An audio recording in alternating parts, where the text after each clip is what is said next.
बिस्मिल्लाहिर्रहमानिर्रहीम। दरिया न्यूज़ जे प्रोग्राम लाड सां गॾु आहियां हाकिम नसीरानी। नाज़रीन, 3 मई ते पूरी दुनिया में सहाफ़ियुनि जो आलमी ॾींहुं मल्हायो वेंदो आहे। मां सभ खां पहिरियों पंहिंजे सभिनी सचनि सहाफ़ियुनि खे सलाम पेश कयां थो।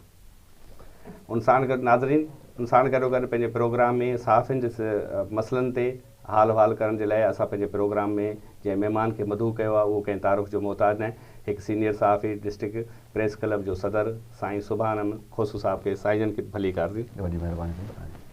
नाज़रीन, सहाफ़ी मुआशिरे जो उहो फ़र्दु आहे जेको सॼे समाज खे चङाइनि ऐं बुराइनि जो आईनो ॾेखारे थो पियो। पर अफ़सोस आहे इन सहाफ़ी सां बि के मसइला आहिनि, उन मसइलनि ते डिस्कस कंदासीं साईं सुभान साहब सां। त साईं, मुंहिंजा हिन वक़्तु पाकिस्तान में ख़ासि तौर ते सहाफ़ियुनि सां कहिड़ा मसइला आहिनि उन ते जे रोशनी विझंदो थी महिरबानी।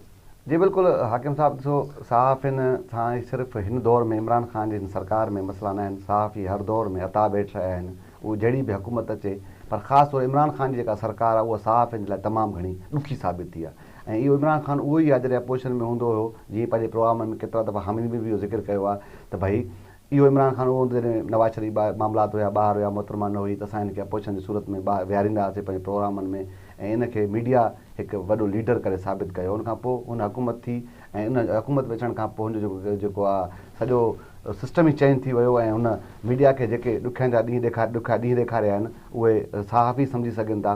तव्हां ॾिसो हिकिड़े हलंदड़ प्रोग्राम में टीवी चैनल बंदि थियनि था ऐं उहो टीवी चैनल जिते बंदि थिए थो उते हज़ारे जेके सहाफ़ी आहिनि उहे बेरोज़गार थियनि था। उनखां पोइ जेके आहिनि सख़्तु पॉलिसियूं ठाहियूं ऐं जेके सहाफ़ी दुश्मन पॉलिसियूं ठाहियूं, उन्हनि में इहो थियो त मजबूर थी इदारनि खे पंहिंजे जेको आहे जेके स्टाफ आहे उनमें घटिताई करणी पई, जंहिं सबबु बि सहाफ़ी बेरोज़गार थिया। मजमूई तौर ते जेका इमरान ख़ान जी सरकार आहे उहा सहाफ़ियुनि लाइ तमामु घणी ॾुखी साबित थी आहे। ऐं हिन दौर में सहाफ़ी घणो अताब हेठि बि आहे, घणनि मुश्किलातुनि खे मुंहुं बि पियो ॾिए ऐं उन सां गॾोगॾु जेके ॾुखियायूं आहिनि उन्हनि खे बि पियो मुंहुं ॾिए सहाफ़ी। साईं, सहाफ़ियुनि पाकिस्तान में सहाफ़ियुनि त हिन वक़्तु जेकी करंट सिचुएशन आहे उन त उहा तव्हां बयानु कई। साईं, हाणे अचूं था कश्मीर तरफ़। कश्मीर जे सहाफ़ियुनि ते ख़ासि तौर ते तनक़ीद थींदी रहंदी आहे, उनजो छा सबबु आहे? छा कश्मीर जा सहाफ़ी सहाफ़त सुठे नमूने नथा कनि या इन जो ॿियो को सबबु आहे? ॾिसो, ॻाल्हि इहा आहे त तनक़ीद हर माण्हू खे जमहूरी हक़ आहे, तो जंहिंखे बि ग़लति सम्झे तनक़ीद करे। पर तनक़ीद बराए इस्लाह हुजे, तनक़ीद बराए तनक़ीद न हुजे। कश्मीर में ख़ासि तौर ते इहो थियो त असां वटि तव्हां ॾिठो आहे, पाण बि तव्हां इन शइ जा गवाह आहियो त असां जेको माण्हू ख़ासि तौर ते कश्मीर जो सॼा मामला फेसबुक ते वेही करे हल करण जी कोशिशि थो करे।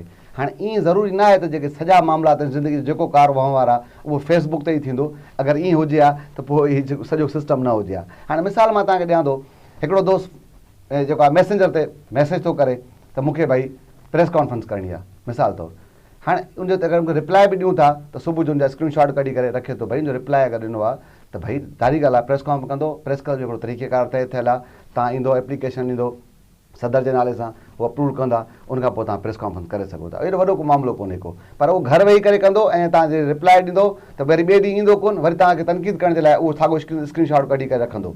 हिकिड़ो माण्हू दुबई रहे थो, उनजा ज़ाती मामलात आहिनि, उनजे फैमिली जा मामलात आहिनि, ऐं उहो तव्हांखे मैसेंजर ते व्हाट्सअप ते मैसेज करे थो, सहाफ़ी महिरबानी कयो मदद कयो। हिकु भई असां सहाफ़ियुनि जो कमु इन सूरत में शुरू थींदो। ठीकु आहे, तव्हांजो ज़ाती मामिलो बि आहे, तव्हांजा ज़ाती मामलात आहिनि, पर जॾहिं तव्हां प्रेस क्लब ईंदो, तव्हां जॾहिं पाण ॻाल्हाईंदो, मूंखे हू ज़ाती तौरु ख़बर आहे तव्हांजा हाकिम भाई जो सुभाणे जो पाण ज़ाती मामिलो आहे, पर जॾहिं तव्हां ग्राउंड ईंदो, एहतजाज कंदो, प्रेस कॉन्फ्रेंस कंदो, तॾहिं मां सहाफ़ी तव्हांजी ॻाल्हि मथे कंदो। मिसाल तौरु शहर में गंदगी थींदी आहे, दर्जने जेके जमायतूं आहिनि, शहरी इत्तेहाद आहे, सिटीज़न एक्शन कमेटी आहे, मुख़्तलिफ़ रातादा शहरी इत्तेहाद आहे, जीअं मां चई हुयुमि शहरी एक्शन कमेटी आहे, मुख़्तलिफ़ उन सां गॾोगॾु मुख़्तलिफ़ जेके समाजी तंज़ीमूं आहिनि, सियासी तंज़ीमूं आहिनि, उन सभिनी जो आहे। पर हिकु ॼाणी वाणी टारगेट करे सहाफ़ियुनि खे निशानो बणायो वेंदो आहे त शहर में गंदगी आहे, सहाफ़ी छो खामोश आहिनि, शहर में हे मामिलो आहे। भाईजान, अगरि अच्छा पोस्ट लिखनि था शहर में बदअमनी आहे, पुलिस त कोशिशि कंदासीं, गुज़ारिश कंदासीं त भलो कमु कंदो, पर आख़िरी जेको जुमिलो हूंदो सहाफ़ी खे तनक़ीद करे टारगेट कयो वेंदो, ॼाणी वाणी करे कयो वेंदो। मुंहिंजो चवणु मक़सदु इहो आहे त इहे सभिनी माण्हुनि खे पंहिंजो किरदारु अदा करिणो पवंदो। सहाफ़ी जो कमु आहे ख़बर ॾियणु। मिसाल तौरु कश्मीर जी लाइब्रेरी नथी ठहे, मां 92 जो रिपोर्टर आहियां, अगर दोस्त वॉल ते वञी चेक कंदा त उन ते मां हिकु दफ़ो पैकेज हलाए चुका आहियां, जेके बि इशूज़ आहिनि कश्मीर जा मिसाल, उन ते पाण हिकिड़ो कमु करे चुका आहियूं। अगरि मां बार बार इहा ॻाल्हि हिकिड़ो सहाफ़ी जेको प्रोफेशनल सहाफ़ी आहे उहो सम्झी सघे थो, छो त आम माण्हू खे इन ॻाल्हि जी ख़बर न आहे। उहो साॻी ॻाल्हि जॾहिं मां बार बार मोकिलियो इदारे खां जवाबु इहो हूंदो, इहो त हाणे गुज़िरियल हफ़्ते ते हलायोसीं, त इन जे करे उहो बार बार उहा शइ न हूंदी। तंहिंजे करे अगरि शहरी इत्तेहाद आहे, छत्तीसगढ़ एक्शन कमेटी आहे, शहरी एक्शन कमेटी आहे, मुख़्तलिफ़ जेके बि जेके जमायतूं आहिनि, सियासी जमायतूं आहिनि, आम शहरी आहिनि, उहे जॾहिं ॿाहिरि निकिरंदा एहजाज कंदा त असांखे बि जवाज़ ठहंदो त हीअ माण्हू एहजाज कनि था, असां हिन जी ख़बर खे हो कयूं था।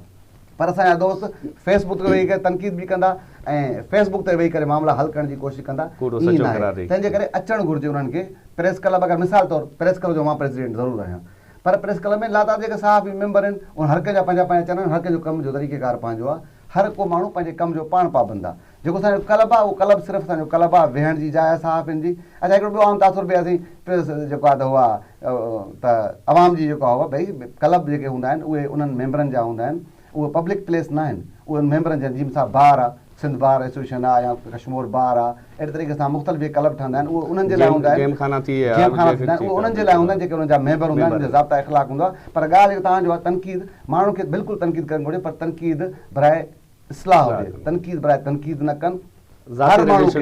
हर माण्हू ज़ातियात अगरि मूंखे कंहिंखे सुभाणे खोसो नथो वणे, कंहिंखे मां हिकिड़ो सुभाणे खोसो तनक़ीद थी सघे थी, पर सुभाणे खोसो सां न वणण जे करे तव्हां सॼे सहाफ़ियुनि खे वेही करे तनक़ीद जो निशानो बणायो, सॼे सहाफ़ियुनि खे वेही फेसबुक ते गारियूं ॾियो, त इहो तासुर हिकिड़ो ग़लति आहे। पोइ इहो ज़ाहिर थिए थो हिकु सोचियल सम्झियल साज़िश तहत कश्मीर सहाफ़ियुनि खे टारगेट कयो वेंदो आहे। तंहिंजे करे माण्हुनि खे, हर माण्हू खे पंहिंजो किरदारु अदा करणु घुरिजे। हर माण्हू पंहिंजे वित वसार ॿाहिरि निकिरे, का उहा सियासी तंज़ीम आहे, का उहा समाजी तंज़ीम आहे, उहो आम शहरी आहे, अगरि उन सां मसइलो आहे, सहाफ़ी फ़रिश्ता न आहिनि, जॾहिं उहो मसइलो ॿाहिरि निकिरी ईंदो, प्रेस क्लबनि ईंदो, एहजाज सूरत में ईंदो त सहाफ़ी हुनखे कवर कंदो ऐं तव्हांजे आवाज़ खे मथे पुॼंदो। बाक़ी सहाफ़ी न को डिप्टी कमिश्नर आहे, सहाफ़ी न को टाउन चेयरमैन आहे, सहाफ़ी न को FIR बुक आहे जो तव्हां FIR बुक तव्हांखे कटे करे तव्हांजो मसइलो हल कंदो। तंहिंजे करे सहाफ़ी सिर्फ़ु तव्हांजी ॻाल्हि मथे पुॼाइण जी कोशिशि कंदो, पर उनजे लाइ तव्हां शर्त आहे तव्हांखे ॿाहिरि थोरा ॿ क़दम अॻिते वधाइणा पवंदा। साईं, तव्हांजी ज़िक्र कयो सहाफ़त जे मसाइल ते, कश्मीर ते तनक़ीद सां, इन सां रिलेटेड हिकिड़ो मुंहिंजो ॿियो सुवालु आहे त छा प्रेस क्लब में सहाफ़ियुनि जे एंट्री ते का पाबंदी आहे तव्हांजे तरफ़ खां? हकीम साहिबु तव्हां ॾाढी ज़बरदस्त ॻाल्हि कई आहे। ॻाल्हि इहा आहे त सहाफ़ियुनि जी एंट्री ते कंहिं बि क़िस्म जी पाबंदी न आहे, पर प्रेस क्लब जेको ठहियो आहे, ईअं ॿ प्रेस क्लब ॿिया बि कमु कंदा, पर ॼाणी वाणी हर माण्हू असांजे प्रेस क्लब मेंबर थियणु छो थो चाहे, छाकाणि त असां वटि हिकिड़ो आईन आहे, हिकु तरीक़ेकार आहे। हाणे ज़ाहिरी ॻाल्हि आहे जेके सहाफ़ी दोस्त आहिनि, पाबंदी कंहिं बि सहाफ़ी ते न आहे, सभु सहाफ़ी अची सघनि था, वेही सघनि था कंहिं बि, छो जो जेके सभु सहाफ़ी लोकल आहिनि हिते कमु कंदा, असां सुञाणूं था सहाफ़ी आहे, उहो सहाफ़ी जेको रियल सहाफ़ी जो उहो भले अचे, वेही सघे थो, कमु करे सघे थो। अंदरि त ॿियो कुझु कोन्हे, इहो वेहण जी जाइ आहे, सहाफ़ियुनि जो क्लब आहे, अची करे वेही सघनि था। पर ॿिए जेके अगरि जेके मेंबर सहाफ़ी आहिनि उन्हनि जे लाइ तरीक़ेकार थोरो चेंज आहे, उहे वोट करे सघनि था, इलेक्शन में हिसो वठी सघनि था, मीटिंगनि में वेही सघनि था। जेको आम ॿियो सहाफ़ी आहे कश्मीर सां तालुक़ रखे थो, उहो उन मीटिंगनि में नथो वेही सघे, इलेक्शन में वोट नथो करे सघे। बाक़ी मजमूई तौर ते जेके ॿिया सहाफ़ी आहिनि उन्हनि सहाफ़ियुनि ते कंहिं बि क़िस्म जी का पाबंदी कोन्हे का, अची सघनि था ऐं पंहिंजो जेको कमु आहे उहो ज़ाब्ता इख़लाक़ मुताबिक़ रखी। पर ईअं बि थियो आहे त तव्हां ॾिठो पहिरियों कुझु माण्हू नी ॼाणी वाणी करे अची करे प्रेस क्लब में घुसे दाख़िल थी करे कोशिशि बि कई त भई असां डिक्टेट कयूं, मेंबर थियूं ज़बरदस्ती, पर उहे नथी सघे, छाकाणि त असांजो हिकिड़ो तरीक़ेकार आहे, ज़ाब्ता इख़लाक़ ठहियलु आहे, उनखे सभिनी खे, सभु सहाफ़ियुनि खे फॉलो करिणो पवंदो।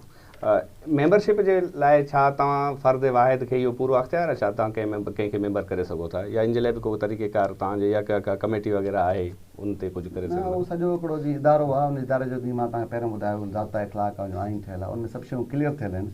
हिकु सदर फ़र्द वाहिद जो को किरदार कोन्हे को। हाणे ईअं बि थियो आहे, मां कंहिं दोस्त जो नालो नथो खणां, कंहिं दोस्त जी मेंबरशिप ख़तमु कई थिए, उनमें सिर्फ़ु मां हिकिड़ो न हुउसि, उनमें सॼी कमेटी हुई, पर ॼाणी वाणी सिर्फ़ु मूंखे टारगेट कयो वियो ऐं कोर्ट में दोस्त वियो, उहो मामिलो कोर्ट में त घणो बहस न कंदासीं, उहो मामिलो कोर्ट में आहे ऐं जॾहिं उतां जेको डिसीजन अचे उहो असांखे क़ाबिल क़बूल हूंदो, या उनमें जेको आहे बहरहाल त उहो दोस्त ॼाणी वाणी टारगेट करे सिर्फ़ु मूंखे टारगेट करे मुंहिंजे ख़िलाफ़ु वञी करे पिटीशन दाख़िल करे बीह रहियो।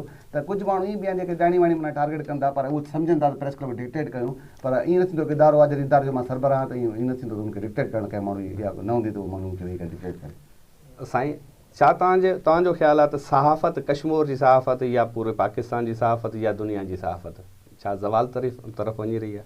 न, दुनिया जी सहाफ़त पाण चवंदासीं, दुनिया जी सहाफ़त तरक़ी करे पई, उहा ऑक्सीजन करे पई, पर पाकिस्तान जी सहाफ़त में ज़वाल पज़ीर पहिरियां बि वञे पियो, ख़ासि तौर ते जेका आख़िरी जेका हिॾकी हुई या जेको आख़िरी साह हुयो उहो इमरान ख़ान जी सरकार पूरो करे छॾियो आहे। इमरान ख़ान तव्हां ॾिसो सेंसरशिप केतिरी लॻाई आहे मीडिया ते, उनखां पोइ जेके सहाफ़ियुनि जा जेके मसइला मसाइल आहिनि उहे केतिरा आहिनि, ऐं वॾे अंदाज़ में हिकिड़ी सोचे सम्झ साज़िश तहत तव्हां ॾिसो, मां तव्हांखे मिसाल ॾिनी त जीअं कश्मीर जी मां मिसाल ॾिनी, सोचे सम्झ साज़िश तहत ई थिए थो, ऐं ख़ासि तौर इमरान ख़ान जी सरकार में इहो थियो आहे। तव्हां ॾिठो आहे त जिते करप्शन पाकिस्तान सॼे में आहे, ऐं मां कंहिं माण्हू खे अगरि कोई कंहिंजी दिलादारी न थिए त हर इदारे में आहे, ऐं सभु ऑफिसर बि ख़राबु न आहिनि। ख़ासि तौर पुलिस में असां वटि मिसाल आम तासुर आहे, सिंध में तासुर ॾींदा त पुलिस करप्शन कंदी आहे ऐं ख़ासि तौर जी लॉकडाउन ते बि मामलात अचनि था।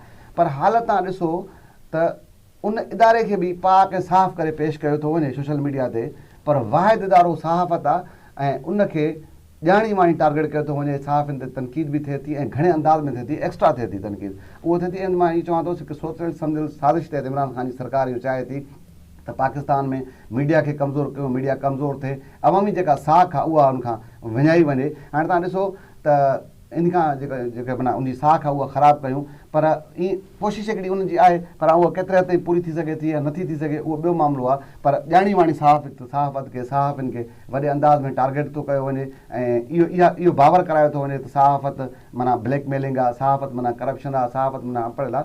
सरकार खे इन तरफ़ ध्यानु ॾियणु घुरिजे त तव्हां हिकिड़ा तरीक़ेकार तइ कयो, इदारनि खे पाबंद कयो त उहे जेके मुलाज़िम सहाफ़ी रखनि था उन्हनि खे पघारूं ॾियनि, सॼो कुझु कनि, इहो सरकार जो कमु आहे। पर अगरि जेकी इमरान ख़ान जी सरकार इहो सोचे थी त सहाफ़त खे कमज़ोर करे पई ऐं सहाफ़ी कमज़ोर थींदा त सहाफ़ी ऐं सहाफ़त पाकिस्तान जो चोथों जेको आहे त पिलर आहे। तंहिंजे करे सरकार खे इहो सम्झणु घुरिजे अगरि सहाफ़ी कमज़ोर कंदा त उहे हिन मुल्क खे कमज़ोर कंदा। तंहिंजे करे इहे जेकी टाइप जी जेका हुकूमत इमरान ख़ान जी साज़िश करे पई उन साज़िशनि तरफ़ उन्हनि खे ध्यानु ॾियणु घुरिजे त न कनि।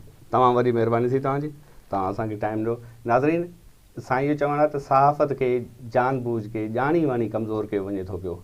जॾहिं ही सहाफ़त कमज़ोर थी त को मज़लूम इहो न सम्झे त उनजी दाह का मथे पुॼंदी, कंहिं ज़ालिम जो ज़ुल्म ज़ाहिर न थींदो। इन जे करे तव्हां असां सभिनी खे घुरिजे त सहाफ़ियुनि जा हथ मज़बूत कयूं। इन पैगाम सां गॾु ॾींदा इजाज़त, वरी कंहिं ॿिए दोस्त सां गॾु तव्हांजे साम्हूं हाज़िर थींदुसि। तेसीं ताईं अल्लाह वाहे।